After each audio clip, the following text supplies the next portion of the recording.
if I told you? One of the most chilling Conjuring movies wasn't just fiction.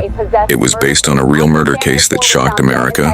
A case where a man claimed the devil made him do it. Tonight, we uncover the truth behind the horror, the exorcism, the murder, and the mystery that still haunts investigators to this day. Welcome to Mind Unboxing, where reality is far darker than any movie.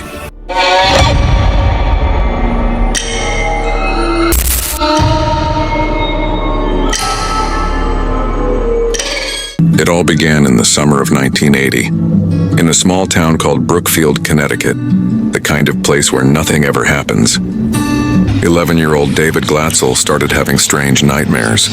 He told his family about a dark, shadowy figure that whispered threats while he slept.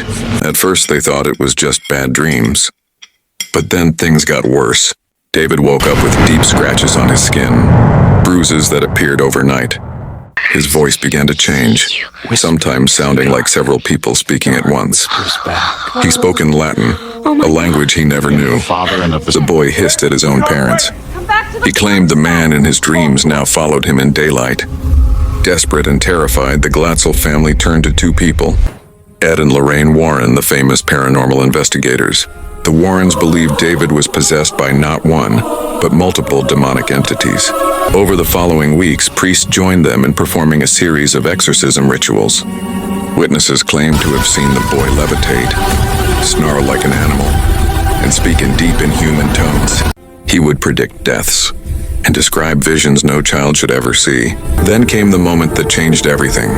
During one of the final exorcism sessions, as priests shouted prayers, Arnie Johnson, David's sister's boyfriend, screamed at the entity. "Leave him alone, take me instead." Everyone present said the room fell silent. From that night on, David seemed calmer. But Arn was never the same. He started losing time, staring into mirrors for hours. Friends said he'd drift off into trances, his eyes blank, his voice hollow. It was as if something had answered his call and accepted his offer. On February 16, 1981, Arnie was working at a dog kennel with his landlord, Alan Bono. That afternoon, witnesses said Bono suddenly grabbed Debbie Glatzel, Arnie's girlfriend, during an argument. In a moment no one could explain, Arnie's face went blank. He pulled a knife and stabbed Bono 22 times.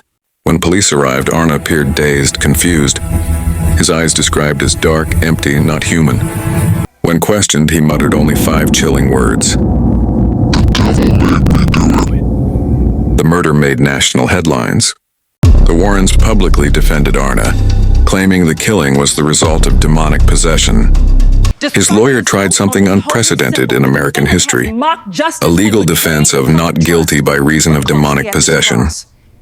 The courtroom buzzed with journalists, skeptics, and believers, but the judge refused to allow it, saying, "The court requires evidence and not the supernatural."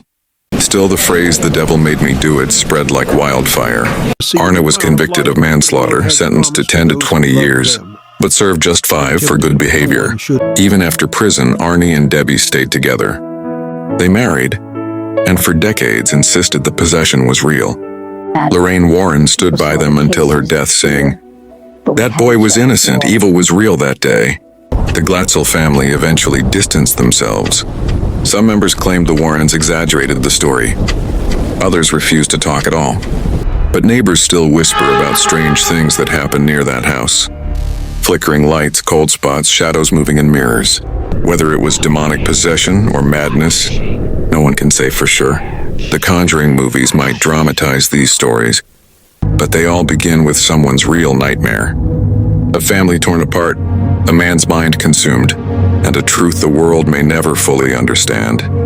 So what do you believe? Possession or pure insanity? Let me know in the comments. And in our next video, we'll uncover another true story so disturbing, even Hollywood refuses to touch it.